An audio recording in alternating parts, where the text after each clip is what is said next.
Série informativa do IAB, especial 35 anos da Constituição da República Federativa do Brasil.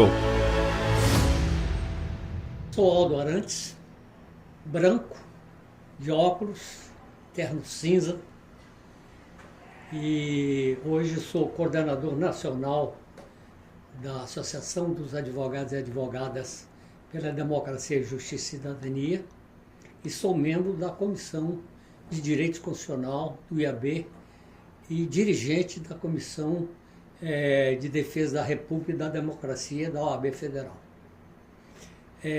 Fui constituinte. Eu acho que a Constituição ela se deu num momento extremamente importante da vida política brasileira, porque vivemos um período de luta contra a ditadura militar, contra as violências, a tortura, a defesa dos direitos humanos, e progressivamente foi crescendo um forte movimento contra a ditadura e pela democracia, que se expressou nas grandes manifestações populares, pela anistia ampla, geral e restrita, pela Constituinte e também importantes manifestações pela convocação da Assembleia Nacional Constituinte. É importante levar em conta que naquele período já predominava a lógica neoliberal, portanto, a influência do poder econômico para tentar impedir avanços. No entanto, quer dizer, essa onda democrática que estava em curso no Brasil fez com que a Constituição terminasse sendo uma Constituição de perfil progressista, democrático. É importante ter presente que o ponto de partida da Constituição, o presidente Sarney apresentou um anteprojeto elaborado pela Comissão Afonso Arinos, mas a Constituição não acatou esse anteprojeto e, na verdade, começou a se estruturar em subcomissões, comissões temáticas e a Comissão de Sistematização. E aí jogou um papel, 3 pessoas jogaram um papel fundamental na Constituinte. Claro, o presidente Ulisses Guimarães, o relator Bernardo Cabral e o senador Mário Covas, que foi o líder do PMDB. Naquele momento, o PMDB era a maior bancada e o Mário Covas, com perfil progressista, procurou exatamente indicar relatores para subcomissões e comissões com perfil avançado, de caráter democrático. E houve uma aliança na Constituinte entre esses setores democráticos progressistas do PMDB com a esquerda, PT, PCdoB, PDT, PSB, PCB. E isso aí, então, deu uma conformação que permitiu, quer dizer, a construção de um anteprojeto bem avançado. Quer dizer, o primeiro relatório da Constituinte, fruto do trabalho da Comissão de Sistematização, eu, na Constituinte, fui membro da Comissão de Ordem Econômica e da Subcomissão de Reforma Agrária e participei como suplente na Comissão de Sistematização. E o primeiro texto da Comissão de Sistematização, que tinha um perfil bastante avançado, é importante destacar que as constituições de Portugal e de Espanha jogaram um papel importante e também os constituintes levaram em conta, não como imposição, mas consultavam o texto fruto do trabalho da Comissão Afonso Arinos. Isso resultou num texto, primeiro texto, muito avançado. E aí os setores conservadores da Constituinte se levantaram contra, porque o regimento interno da Constituinte não permitia a emenda de títulos e artigos, títulos, capítulos inteiros.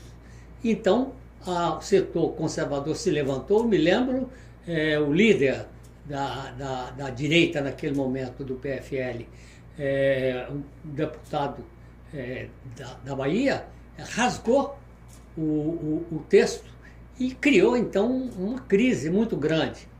E aí e eles exigiam exatamente que fosse visto o regimento interno que permitisse que eles fizessem emendas mais abrangentes.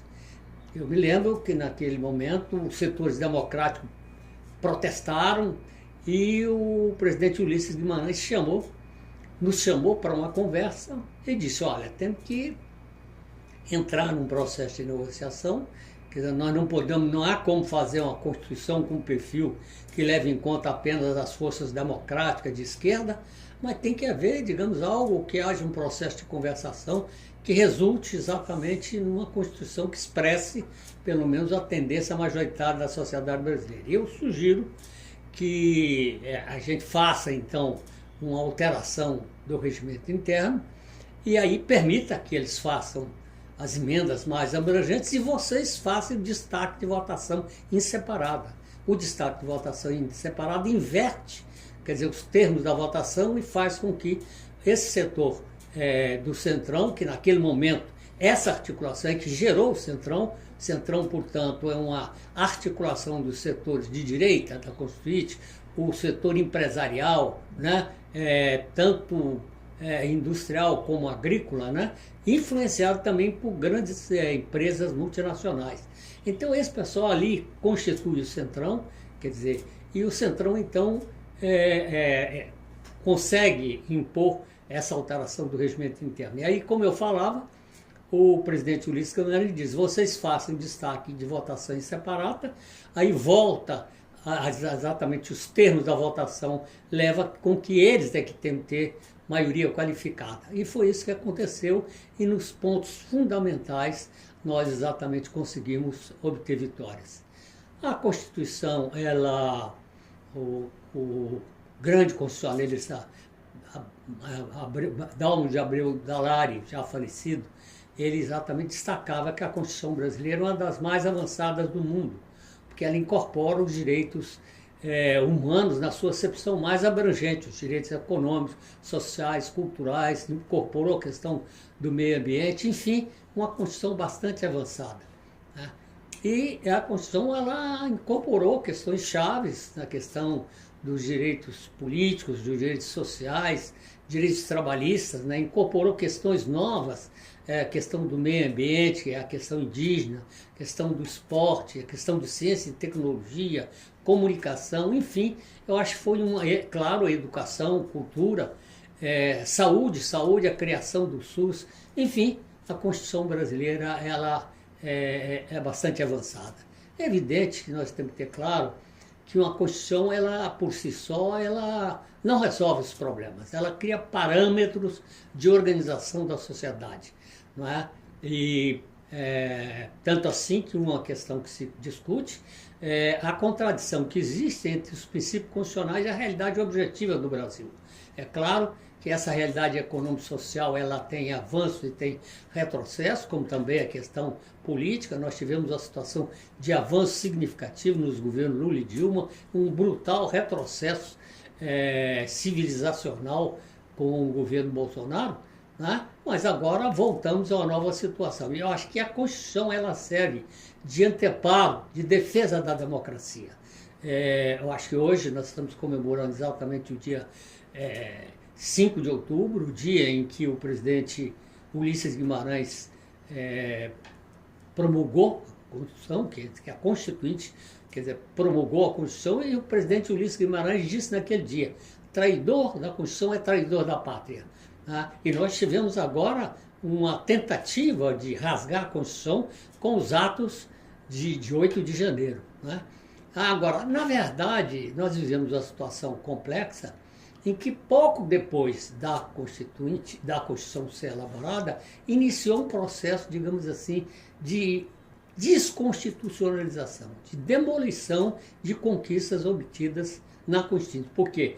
Passou exatamente, já estava vigindo o neoliberalismo, mas aí ele ganhou mais força e ele veio com força através do governo Collor, depois do governo Fernando Henrique Cardoso, procurando impor as regras do mercado. Quer dizer, então, contrapondo a Constituição Social, que é a Constituição de 88, a Constituição para o mercado. E aí tiveram várias alterações do texto constitucional, não é? Mas, na verdade, se conseguiu exatamente conter esse processo. Então, é uma luta constante, a reafirmação da Constituição brasileira como uma Constituição programática, como uma Constituição, inclusive, que coloca no centro não só a defesa dos direitos humanos, mas coloca também no centro, quer dizer, a necessidade do desenvolvimento do país e o desenvolvimento sustentável. Então, na verdade, uma Constituição bastante abrangente. É claro que hoje nós estamos vivendo dias novos, essa questão da tentativa de golpe coloca para nós exatamente a necessidade exatamente de consolidar esse processo democrático.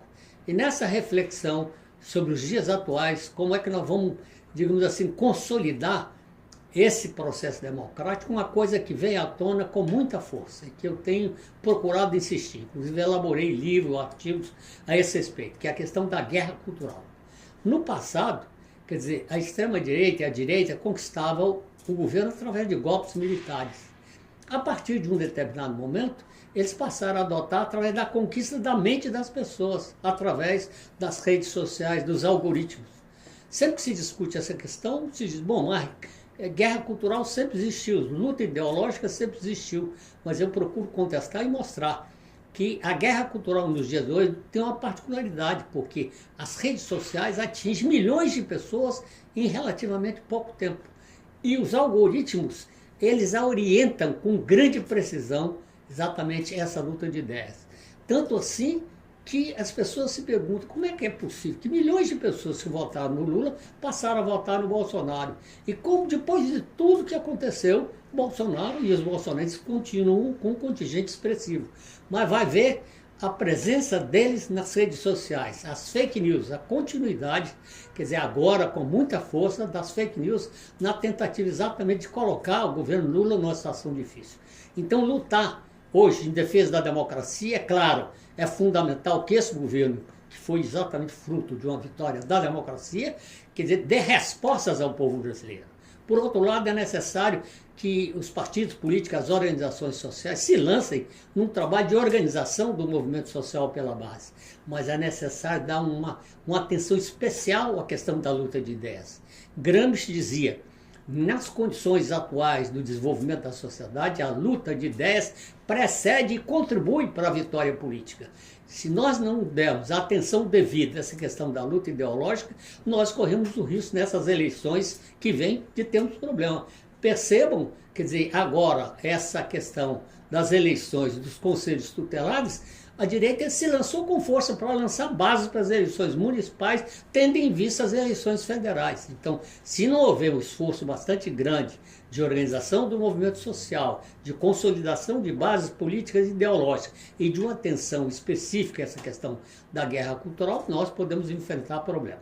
Agora, vivemos hoje uma situação nova, o povo brasileiro respira, quer dizer, o governo Lula já tem, digamos assim, entregado uma série de coisas importantes, a economia tem se desenvolvido, o salário mínimo aumentou, uma série de medidas de defesa do meio ambiente, da saúde, da educação, da ciência e tecnologia, enfim, nós estamos avançando.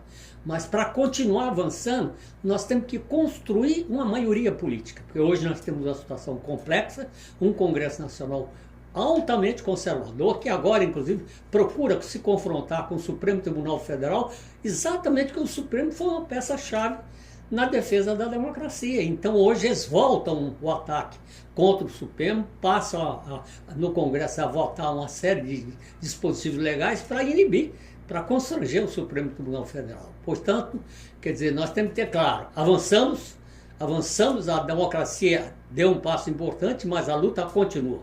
E é necessária a união de todos, é necessário despertar a consciência crítica do povo brasileiro para a gente construir um futuro de paz, de justiça e de igualdade. IAB Nacional, 180 anos, na vanguarda do direito desde 1843.